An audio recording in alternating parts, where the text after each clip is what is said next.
नमस्कार साथियों, नमस्कार। आवाज आ रही? नमस्कार सर, आ रही है sir. Okay madam, thank you. जय श्री कृष्ण, राधे राधे। सबसे पहले मैं अपने गुरुओं को ठीक है प्रणाम करते हुए प्रथम पुष्टि गणेश भगवान को याद करते हुए ओम श्री गणेशाय नमः। आज के इस जूम सेशन में आप सभी का मैं मतलब हृदय से ठीक है आप सभी का स्वागत करता हूँ, वंदन करता हूँ, अभिनंदन करता हूँ। दोस्तों, जैसे कि रोज की भांति हम अपने जूम सेशन में और कोई भी लीडर आता है, हम सभी को ठीक है मतलब एजुकेशन देते हैं और उस एजुकेशन के माध्यम से हम ठीक है हम मतलब ग्रोथ करते हैं, सीखते हैं, समझते हैं और अपने जीवन में अपने इस ठीक है बिजनेस के मुकाम पे हम आगे बढ़ते हैं। दोस्तों, आज आज एक ऐसे लीडर आज इस ठीक जूम पैनल में उपस्थित हैं जिनके बारे में मैं छोटा सा परिचय देना चाहूंगा। उनका नाम है घनश्याम अटवाल और वो प्रॉपर्टी के भुसावल से बिलोंग करते हैं। दोस्तों, आज उनसे बहुत कुछ हमको सीखने को मिलेगा। वही बहुत ज्यादा उनके अंदर ठीक है मतलब ज्ञानवर्धक बहुत सारी बातें हैं। मैं उनको ठीक है बहुत मतलब काफी नजदीक से जानता हूँ। वो और बहुत ही जोशीले हैं और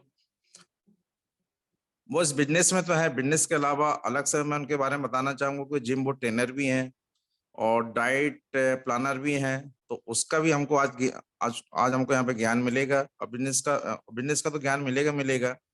दोस्तों, ज्यादा देर ना करते हुए मैं ऐसे ठीक है मतलब एनर्जेटिक ठीक है लीडर को यहाँ पे इनवाइट करना चाहूंगा। तो प्लीज द कम ऑन ठीक है जूम सेशन पे आए। घनश्याम जी, आपका बहुत बहुत स्वागत है, वंदन है। और हम सभी को ठीक है आज अपने ज्ञान से ओतप्रोत मतलब करें। Thank you Ghanshyam ji. बहुत बहुत स्वागत है कंचन जी आपका। जय श्री कृष्ण। वेलकम घनश्याम जी। जय Shri Krishna, Radhe Radhe sir. Welcome welcome. Radhe Radhe good madam. Morning जय सर श्री जी। कृष्ण, राधे राधे। जय श्री कृष्ण, क्या राधे मेरी राधे आवाज शर्मा आ रही जी। है सर? यस सर, आ रही आ रही। सबसे पहले मैं धन्यवाद करना चाहूंगा सर महागुरु सोनी सर का, जो मुझे इतने बड़े पैनल पे इतनी जल्दी एक ट्रेनर बनाकर लाने। मेरे ठाकुर जी, आप का तहे दिल से धन्यवाद करता हूँ, मुझे इतने बड़े पैनल पे बोलने का मौका दिया। दोस्तों, सर आगे से स्टार्ट करूं? Yes yes. Best of luck Ghanshyam ji. दोस्तों, नाम घनश्याम अटवाल, प्रॉपर। धन्यवाद sir ji. Proper house belong करता हूँ दोस्तों।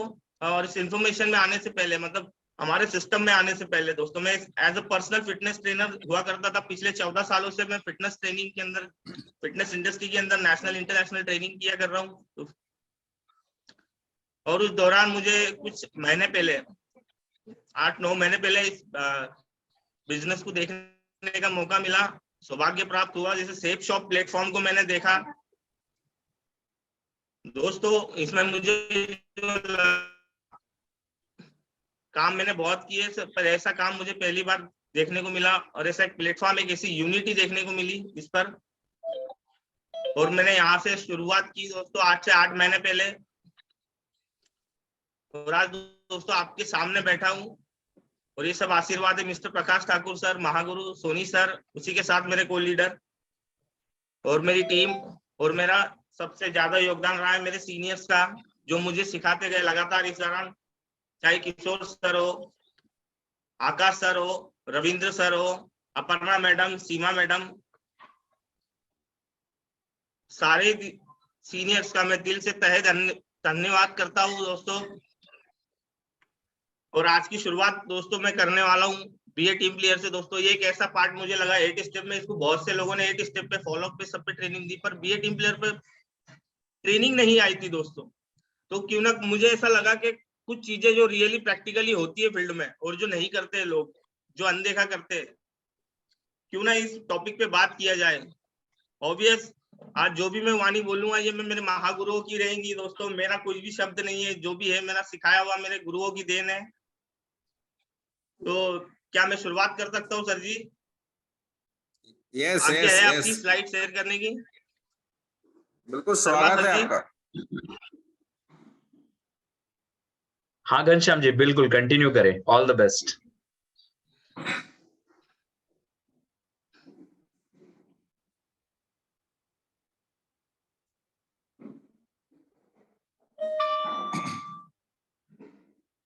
क्या दिखाई दे रही है सर स्क्रीन?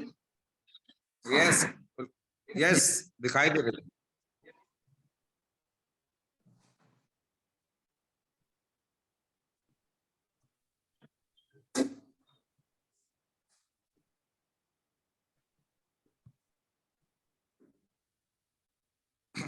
दोस्तों, बीए टीम प्लेयर ये एक ऐसा टॉपिक है दोस्तों यहाँ पे जो मतलब टीम प्लेयर के मतलब हमारे 8 स्टेप का 7वां चरण इसे हम बोलते हैं। यहाँ पे बीए टीम प्लेयर होना क्यों जरूरी होता है? सबसे पहले तो हम ये जानेंगे बीए टीम प्लेयर बनने के लिए हमें क्या करना होता है। बी टीम प्लेयर से क्या फायदे हमें होते हैं, टीम वर्क से क्या फायदे होते हैं दोस्तों, ये सबसे पहले हम इस बात को जानेंगे। ठीक है, तो टीम प्लेयर एक the power of team player, team की पावर क्या होती है, टीम में क्यों काम करना चाहिए, टीम में काम करने के लिए हमें ऐसा क्या करना चाहिए और कैसे हम टीम में काम कर सकते हैं दोस्तों। शुरुआत करते हैं दोस्तों आगे। अकेला इंसान सिर्फ कुछ कर सकता है, अकेला इंसान कुछ कर सकता है, लेकिन बहुत सारे इंसान सब कुछ कर सकते हैं।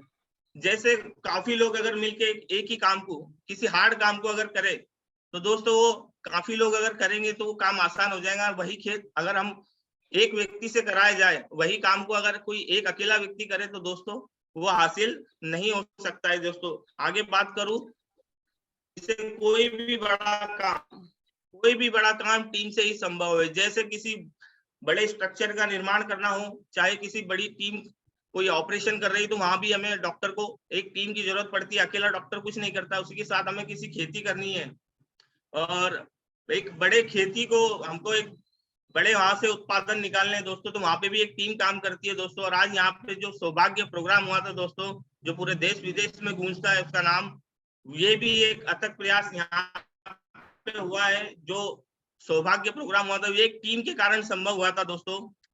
क्या मैं सही बोल रहा हूँ? यस दोस्तों, आगे क्यों? क्योंकि कोई भी बड़ा काम समय पे टीम से ही संभव हो पाता है। अब यहाँ पे जो भी साधन हमें दिखाई दे रहे हैं, यहाँ पे एक बड़ी तादाद में लोग इसमें सफर करते हैं दोस्तों।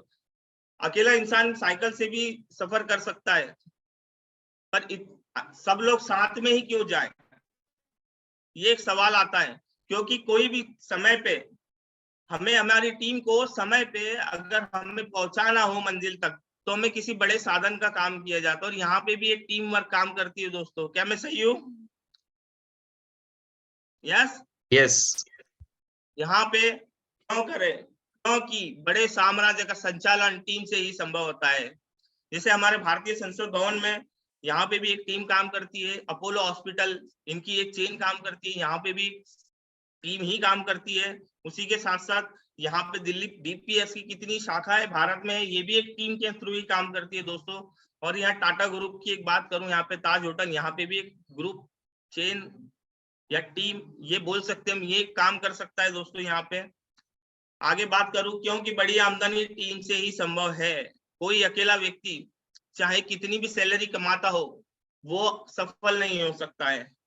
एक टीम साथ काम करने वाले व्यक्ति यहाँ पे एक बड़ी आमदनी कमाते हैं। एक अकेला सक्सेसफुल डॉक्टर अगर वही चेकअप करे, वही लोगों के रिसेप्शनिस्ट पे नाम लिखे, वही अगर गोली दवाई दे, ठीक है, वही सब बिल बनाए, डिस्चार्ज करे, कंपाउंडिंग करे, तो क्या दोस्तों वो अमीर बन सकता है? नहीं बन सकता है ना दोस्तों। वैसे एक इंजीनियर भी आज बड़ी बड़ी स्ट्रक्चर्स का निर्माण होता है दोस्तों, उनके साथ टीम काम करती है। उसी के साथ एक कोई बड़ा वकील होता है, उनकी भी एक टीम काम करती है। वैसे एक मॉल में अगर कोई व्यक्ति मॉल भी खोल ले और दुकानें भी खुद खरीदे, सब चलाए और शटर खोले मॉल का और सेलिंग करे, तो दोस्तों वो कभी अमीर नहीं बन सकता दोस्तों। यहाँ पे भी एक टीम की वजह से एक बड़ी आमदनी होना एक संभव होती है दोस्तों। और एक बात क्यों करें? क्योंकि ज्ञान और योग्यता का बड़ा फायदा टीम से ही संभव होता है। यहाँ पे एक बात होती है, जब हम किसी सफल कार्य की शुरुआत करते हैं जिसमें हमें बहुत सारे लोगों की जरूरत पड़ती है, सबसे पहले तो हमें समझना है कि टीम किसे कहते हैं। टीम एक से दो ज्यादा लोग अगर हमारे साथ, तो हम एक टीम में काम करते हैं दोस्तों। अब यहाँ पे हमें किसी सफलता के ऊपर कार्य करना है, किसी सफल काम को अगर बखूबी निभाना है, तो अब यहाँ पे किसी व्यक्ति की कार्य कुशलता एक जैसी नहीं होती है, हर एक की कार्य कुशलता अलग अलग होती है। हर एक के कार्य का फायदा हम इस बिजनेस में सबसे बड़ा सेफ शॉप के प्लेटफॉर्म में देखा गया है दोस्तों। एक यूनिटी के माध्यम से, एक एकता के माध्यम से हम एक टीम वर्क से इस काम को पूरा कर सकते हैं दोस्तों। और टीम का पूरा फुल फॉर्म आप देख सकते हैं, टुगेदर एवरीवन अचीव मोर। इसकी एक कहानी सुनाना चाहूंगा दोस्तों। अभी कितने लोगों ने खरगोश और कछुए की कहानी सुनी है दोस्तों? यस, कछुआ आगे निकल जाता है रेस में, ईगो के अंदर। यहाँ पे जो खरगोश होता है वो आगे निकलने के बाद बैठ जाता है। ये तो पहला पार्ट था दोस्तों। आगे देखते हैं इसके सेकंड पार्ट की। जब कछुए ने रेस जीत ली तो खरगोश को ये बात हजम नहीं हुई, तो उसने कहा कछुआ भाई एक बार और शर्त लगाते हैं। तो कछुआ भी बोला हाँ ठीक है। तो इस बार जो खरगोश, जो पहली जो गलती हुई थी उसमें ये मैसेज गया था कि कोई कितना भी टैलेंटेड व्यक्ति हो, अगर वो लगातार उस काम को ना करे तो वो जीवन में कभी सफल नहीं होता है दोस्तों। और सेकंड पार्ट जब हुआ, जब दोबारा रेस लगाई, तो इसमें क्या किया, खरगोश ने जो पहली गलती की थी उसको दोबारा दोहराई नहीं। वो तुरंत वहां पे अपने जो डेस्टिनेशन पॉइंट लगाया, जो पॉइंट लगाया था उन्होंने, वहां पे वो पहुंच गया। यहाँ पे एक मैसेज आया कि जो ज्यादा टैलेंटेड वाला व्यक्ति है वो समय पर अगर लगातार काम करता रहा तो जल्दी सफलता हासिल कर लेता है। और अगर जिसमें कम टैलेंट है, जिसकी कम बुद्धि है, कम पढ़ाई लिखाई है दोस्तों, वो भी एक दिन धीरे धीरे चल के सफलता हासिल कर लेता है। यहाँ पे एक बात और सामने निकल के आई दोस्तों। जब थर्ड पार्ट में एक बात और हुई, फिर कछुए को इस बात की मतलब वो नहीं हुई कि खरगोश मुझसे जीता, तो उसने दोबारा उसे कहा खरगोश भाई दोबारा से तीसरी बार शर्त लगाई जाए। तो इस बार खरगोश पूरी तरह कॉन्फिडेंस में था कि मैं जीत जाऊंगा दोबारा भी, तो उसने हाँ कह दिया उसे। जब तीसरी बार शर्त हुई तो इस बार इस कछुए ने कहा कि मैं पॉइंट लगाऊंगा इस बार, तो पॉइंट लगाया उसने। तो जब तीसरी बार रेस शुरू हुई तो खरगोश एकदम तेजी से दौड़ के गया और बीच में एक नदी थी, क्योंकि जो पॉइंट लगा हुआ था वो नदी के उस पार था दोस्तों। तो खरगोश उसके सामने वहीं पे बैठा हुआ था। वहां से धीरे धीरे चलते हुए कछुआ एकदम धीमी चाल में वहां नदी किनारे आया और नदी में उतर कर पॉइंट पर पहुंच गया। तो फिर दोबारा एक मैसेज आया यहाँ पे सामने हमारे कि जिसकी जैसी कार्य कुशलता होती है वह वैसा मुकाम हासिल करता है दोस्तों। और एक सबसे बड़ा मैसेज यहाँ पे ये निकल के आया कि कोई भी प्रतियोगिता जब हम शुरुआत होती है, कोई भी कंपटीशन की हम शुरुआत करते हैं, तो उसके रूल्स और रेगुलेशंस को हमें पढ़ लेना चाहिए। फिर बाद में चौथी बार दोबारा खरगोश ने बोला और कछुए के बीच में सलाह मशवरा आया कि हम दोनों इस रेस को कैसे जीत सकते हैं, दोनों लगातार अगर हम काम करें इस पर तो कैसा रहेगा। तो दोनों पॉइंट भी वही रहता है, दोनों लगातार भागते हैं। जाते हुए खरगोश क्या करता है, जैसे ही रेस शुरू होती है तो खरगोश कछुए को गोद में उठाकर भागता है, और जैसे ही नदी आती है तो खरगोश उसको नीचे उतार देता है। कछुआ नदी में जाता है, कछुए की पीठ पर जब खरगोश बैठ जाता है और नदी पार करने के बाद दोनों उस पॉइंट को एक टाइम पर, एक समय पे एक साथ हासिल कर लेते हैं दोस्तों। तो ये था दोस्तों टीम वर्क दोस्तों, जिसकी जैसी कार्य कुशलता रहती है। अभी यहाँ से बिजनेस में हमसे डाउन लाइन में, अप लाइन में कौन पढ़ा लिखा है, कितना पढ़ा लिखा है, ये मायने नहीं रखता, पर दोनों की कार्य कुशलता यहाँ पे मायने रखती है दोस्तों। आगे बात करूं दोस्तों, क्यों क्या करना चाहिए हमें यूनिटी में, क्या करना चाहिए। एक यूनिटी में, एक प्लेटफॉर्म में, सेफ शॉप में आने के बाद एक बात समझ में आई है दोस्तों, यहाँ पे बहुत से जो लोग है 3 कार्डिनल रूल्स को नहीं समझ पाते दोस्तों। यहाँ पे बिजनेस तो करते हैं, 8 स्टेप को बखूबी फॉलो करते हैं दोस्तों, क्या सही हूं मैं? राइट। पर यहाँ पे एक बात वो भूल जाते हैं, 3 कार्डिनल रूल्स का दोस्तों। 8 स्टेप के साथ 3 कार्डिनल रूल्स का लगना बहुत जरूरी होता है। कोई भी नया काम एक्टिव सक्सेसफुल अपलाइन से बिना पूछे ना करे। अब यहाँ पे कुछ लोग ऐसे हो जाते हैं कि इस काम को बिना पूछे कर लेते हैं, कुछ समय बाद उनको एक अनुभव आ जाता है तो अपलाइन से पूछना जरूरी नहीं समझते, खुद ही निकल जाते फील्ड पे। वर्किंग का प्लानिंग नहीं होता है, कुछ नहीं होता है, हम यहाँ जा रहे हैं। पूछने के बाद अपलाइन को लगता है कि भाई टीम कहाँ है, अपलाइन फोन करता है। जब पता चलता है कि वो किसी और शहर में प्लान देने जा रहे हैं, उनकी प्लानिंग कुछ और है दोस्तों। सफल होना है तो इस रूल को हमको सबसे पहले रूल को फॉलो करना है, क्योंकि अपलाइन को ही पता है कहाँ गड्ढा है, कहाँ अड्डा है, कहाँ रास्ता खराब है, कहाँ लाइट गई है, कहाँ रास्ता अच्छा है। तो एक बार अपलाइन से पूछ कर कार्य को करना चाहिए। कोई भी निगेटिव विचार डाउनलाइन और क्रॉस लाइन से शेयर ना करे।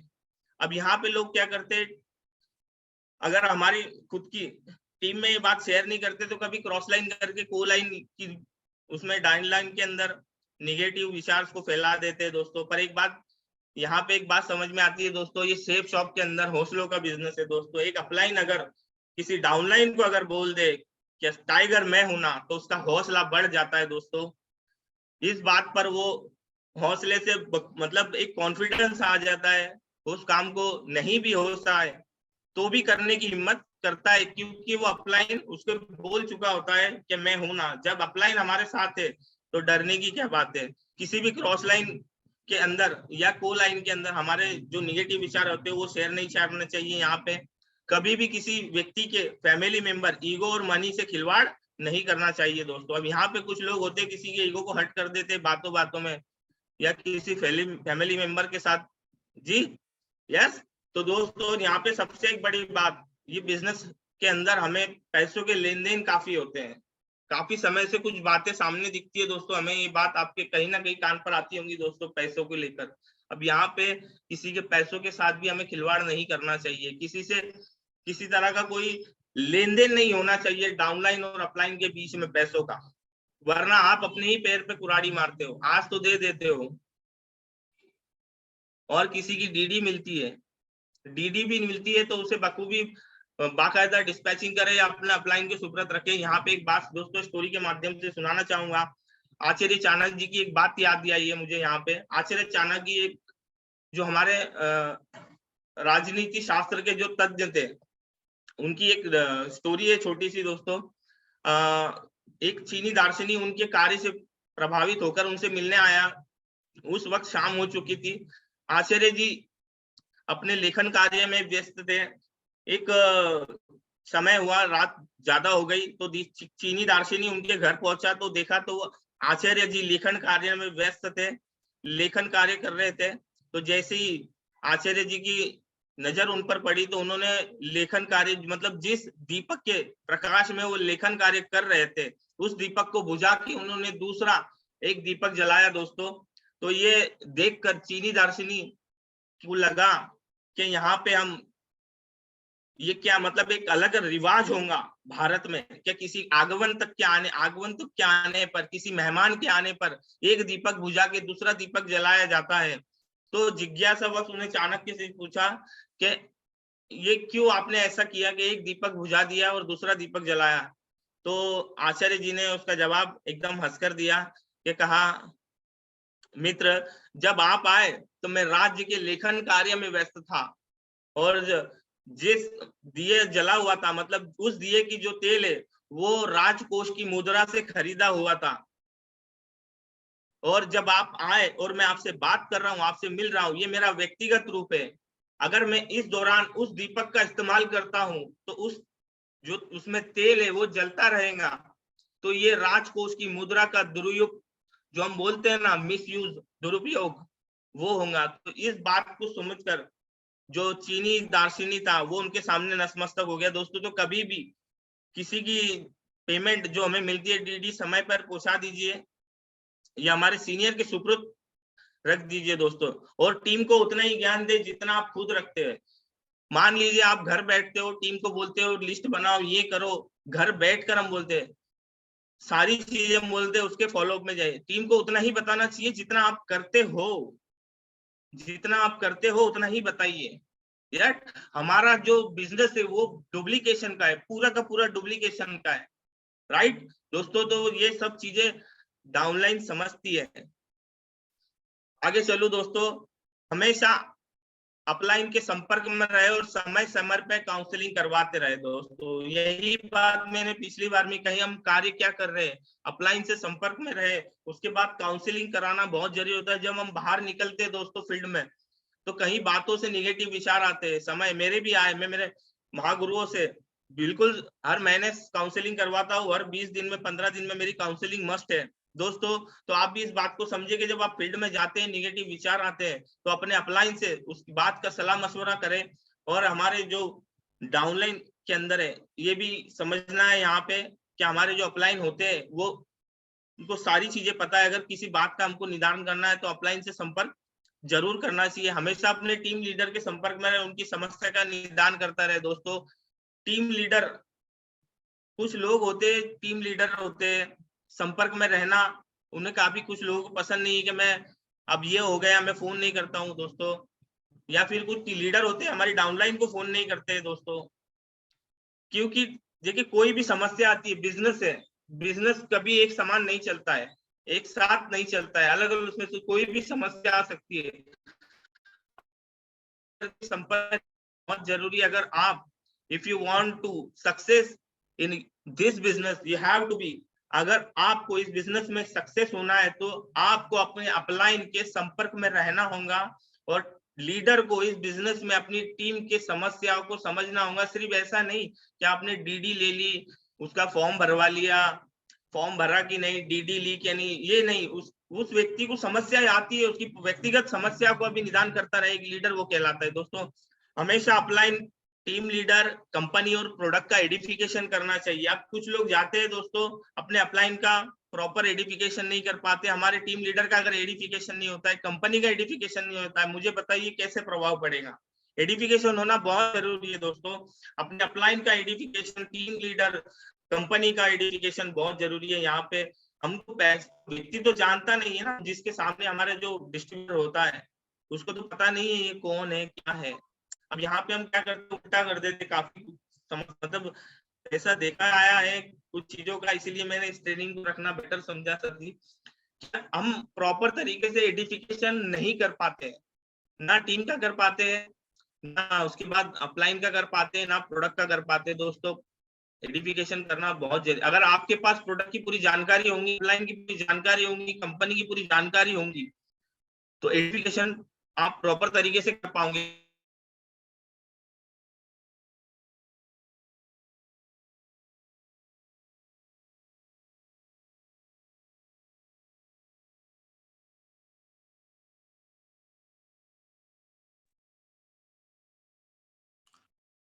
कुछ इश्यू है शायद नेटवर्क का। घनश्याम जी थोड़ा सा आउट हो गए हैं, दोबारा बहुत ही जल्दी वो ठीक है स्क्रीन पे आएंगे।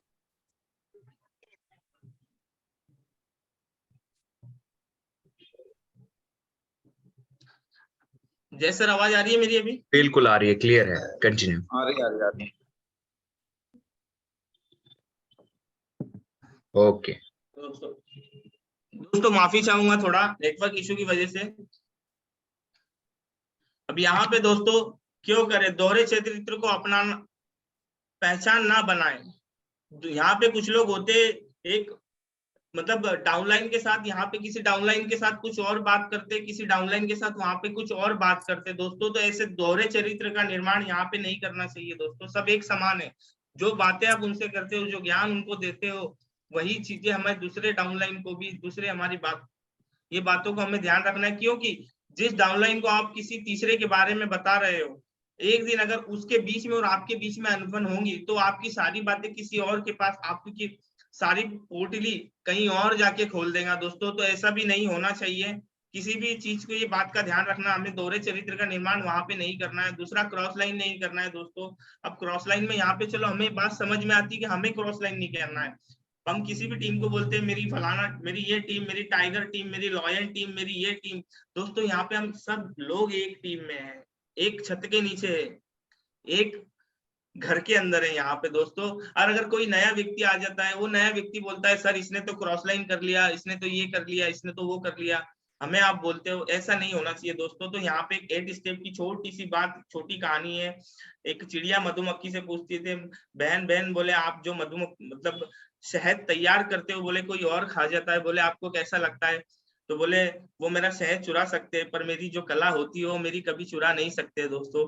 ये बात यहाँ पे थी, अपने अधिकार से ज्यादा अपने कर्तव्य की सोचे। यहाँ पे कुछ लोग अधिकार जमाते हैं कि मेरी टीम, मेरा ये, मेरा वो, सारी चीजें मैं में आ जाती है दोस्तों। जब मैं में आ जाती है तो मुझे वो बात को बताने की जरूरत नहीं। हमेशा हमें ये देखना चाहिए कि हम कर्तव्य के कितने पालन करते हैं, किसी बात को हम कर्तव्य से कैसे निभाते हैं। हमें कर्तव्य के बारे में ज्यादा सोचना चाहिए। हम जो कार्य कर रहे हैं उस कर्तव्य के साथ कर रहे हैं कि नहीं कर रहे हैं, क्या अधिकार के साथ कर रहे हैं।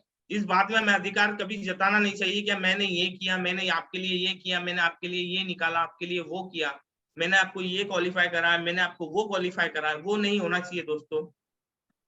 हमेशा नेक नीयत से काम करना चाहिए। यहाँ पे हम दो चित्र देख पा रहे हैं, है ना, दोनों में ही शिष्य है और एक ही भगवान को पूछते हैं हम शंकर जी को। फर्क देखिए दोस्तों, यहाँ पे शिष्य दो और भगवान एक। फर्क सिर्फ एक ही बात का था, नेक नीयत का दोस्तों। एक की नियत थी किसी की पत्नी को हड़पना और दूसरे की नियत थी अपनी पत्नी की रक्षा करना। दोस्तों नेक नियत से बिजनेस को करना चाहिए। टीम के नियमों का पालन करने में कठोर डिसीजन लेने का साहस रखें। किसी भी डिसीजन को अगर हम लेते हैं यहाँ पे तो उसका कठोर डिसीजन होना चाहिए दोस्तों। अब यहाँ पे कुछ फंक्शन होता है, हमेशा जिम्मेदारी निभाते समय टीम में पक्षपात ना करे दोस्तों। यहाँ पे दोनों बातों में एक बात ये होती है दोस्तों कि जब भी कोई मान लीजिए कोई प्रेजेंटेशन होता है, मीटिंग होती है, हम किसी एक लीडर को ज्यादा चाहते हैं या किसी कुछ और, ये बात होती होंगी दोस्तों, मैं माफी चाहूंगा पर आज मैं बताना बेटर समझ रहा हूँ इस बात को कि किसी फंक्शन में हम किसी चाहते लीडर को बिना टिकट अंदर जाने देते। क्या मैं सही हूं? यस। किसी फंक्शन में वो लीडर हमारा करीबी है और हम उसको बिना टिकट के अंदर अगर प्रयास करने दे रहे हैं तो ये भी गलत है दोस्तों। किसी भी डिसीजन को कठोर तरह से ले, जिम्मेदारी निभाते समय अपने पक्षपात नहीं होना चाहिए कि एक टीम से एक तरफ से हमने किसी से टिकट लिया फंक्शन का और दूसरे तरफ टिकट नहीं लिया दोस्तों, तो वैसा पक्षपात नहीं होना चाहिए। अब यहाँ पे जो चीजें होती है फाइन ट्यूनिंग कैसे करें, तो दोस्तों ये सब चीजें होती है फाइन ट्यूनिंग की वजह से। फाइन ट्यूनिंग रहना बहुत जरूरी है। किसी भी दाम्पत्य जीवन में अगर फाइन ट्यूनिंग बराबर नहीं हो तो तलाक हो सकता है। बाप बेटे और भाई के रिश्ते में दरार आती है सिर्फ फाइन ट्यूनिंग की वजह से। होता है कई किस्से सामने आते हैं जायदाद को लेकर, किसी बात को लेकर। राजनीतिक पार्टियों और व्यवसायिक के गठबंधन में दरार, दूसरी पार्टी कंपनी में जाना है, नई पार्टियों का नई कंपनी के का गठबंधन होना, ये सब चीजें जो होती है ना दोस्तों एक फाइन ट्यूनिंग है। और एक बात यहाँ पे और दो बताना चाहूंगा, लालची, आलसी, स्वार्थी, अधैर्य, चंचल मन और हमेशा अधिकार की बात करने वाला व्यक्ति रिश्ते और टीम के टूटने का कारण होता है। ऐसे विचार और विचार वालों से दूर रहे क्योंकि इनका अंजाम बुरा होता है दोस्तों। इस बिजनेस को हम एथिक के साथ करते हैं, सत्य के साथ करते हैं, पारदर्शिता के साथ करते हैं, तो ये सब चीजें मतलब जो लालसा होती है मन में वो नहीं होना चाहिए। और मैंने तो पहले बताया किसी तरह का अधिकार हमें इस बिजनेस में नहीं रखना चाहिए दोस्तों। दूसरा, टीम लीडर से बात करते समय अपने शब्दों पर ध्यान रखना चाहिए। तुम और तुम की जगह आप का इस्तेमाल करें और मैं की जगह हम का इस्तेमाल करें दोस्तों। अब बात यह है यहाँ पे क्या कहते हैं इस बात से फर्क नहीं पड़ता, बल्कि इस बात से फर्क पड़ता है कि आप कैसे कहते हैं। यहाँ पे ये बात है, अगर किसी मतलब यहाँ पे एक बात है, अगर आप अपने स्वयं के साले को अगर हम बोलेंगे ए साले, साला बोलेंगे तो उसको बुरा नहीं लगेगा क्योंकि वो साला है ना, साले जी। अगर यही बात अगर हम किसी को बोल देंगे साले तो उसको बुरा लग जाएगा क्योंकि वो है नहीं। पर अगर यही बात में ए साले इधरा, तो अगर हमारी जो बात है ट्यूनिंग अगर वो चेंज हो जाती है तो हमारे साले को भी वो चीज गाली लगेंगी दोस्तों। इस बात से फर्क नहीं पड़ता हम क्या कहते हैं, फर्क इस बात से पड़ता है कि हम कैसे कहते हैं। सफलता का श्रेय अपलाइन और ग्रो लाइन को दे और असफलता की जिम्मेदारी स्वयं ले दोस्तों। यहाँ पे बोलते हैं मैंने ये किया, मैंने वो किया और मैं सफल हो गया। दोस्तों आज जो भी सफल होते हैं अपनी टीम की वजह से सफल होते हैं, अपने अपलाइन की वजह से सफल होते हैं। अगर कोई गलत काम होता है दोस्तों तो वो आपकी वजह से होता है, ये हमें स्वीकार करना चाहिए दोस्तों। आज मैं जो भी हूँ, आज मेरी टीम की वजह से हूँ, मेरे अपलाइन की वजह से हूँ दोस्तों। यहाँ पे एक छोटी सी बात, अब्दुल कलाम जी की, मतलब जो राष्ट्रपति हमारे हैं, अब भूतपूर्व राष्ट्रपति रह चुके हैं दोस्तों, वो जो भी कार्य करते थे, जिस कार्य में वो सफल होते थे और मीडिया के सामने जब भी मीडिया खड़ी रहती तो वो अपनी टीम को आगे कर देते थे दोस्तों। और जब भी कोई कार्य असफल होता था तो वो पहले टीम से पहले आके मीडिया के सामने उस बात का जवाब देते थे दोस्तों। तो सफलता का श्रेय हमारा अपलाइन और ग्रो लाइन को जाता है दोस्तों। अपनी तारीफ, स्वयं का प्रमोशन ना करें, ये बिजनेस खुद को हीरो कहने का नहीं बल्कि अपलाइन और डाउनलाइन को हीरो कहने का है दोस्तों। कुछ लोग हो जाते हैं ऐसे, इस बात का ध्यान नहीं रहता है। किसी का किया हुआ एहसान कभी मत भूलना और खुद का किया एहसान कभी मत याद दिलाना दोस्तों। अभी काफी लोग ऐसे करते हैं कि कुछ करते हैं टीम के लिए तो उसको बता देते, बोलकर बता देते कि मैंने आपके लिए ये किया। ऐसा आप एहसान के लिए काम मत करिए, मैंने बताया कर्तव्य के लिए काम करिए। किसी को एहसास मत कराइए कि आप उनके लिए ये कर रहे हैं, एहसान जताना नहीं चाहिए हमें। खुद का व्यक्तित्व ऐसा बनाए कि आपकी पीठ पीछे आपकी तारीफ हो, क्योंकि सामने तो लोग अपराधी की भी तारीफ कर लेते हैं उसके डर की वजह से। क्या मैं सही हूँ जय सर? राइट?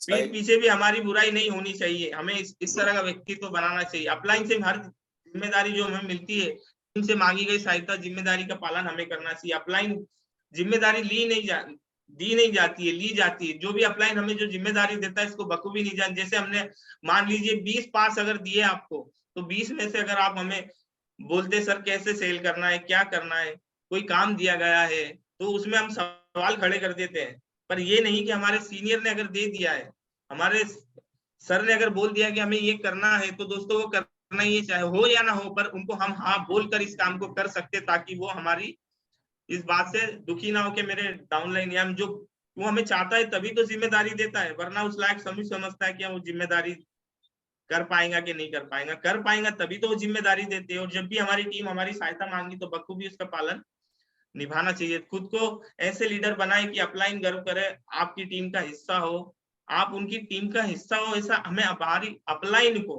गर्व होना चाहिए हम पर। इस तरह के कार्य हमें करना चाहिए। डाउनलाइन सौभाग्य माने कि वो आपकी टीम का हिस्सा है, और क्रॉस लाइन हमेशा सोचे काश आप उनके अपलाइन और डाउनलाइन होते हैं।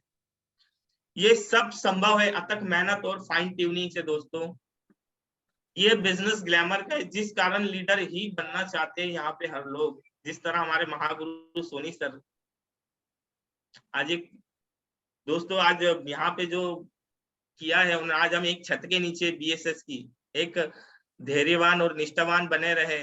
आज एक बात यहाँ पे मांगकर सम्मान नहीं ली जाता और कहकर शागिर्द नहीं बना जाता दोस्तों। इस तरह का सम्मान आज हमारे सोनी सर का है यहाँ पे। आज हम एक छत के नीचे बैठे, आप सभी को हमारे जो लीडर से समझ पा रहे होंगे दोस्तों।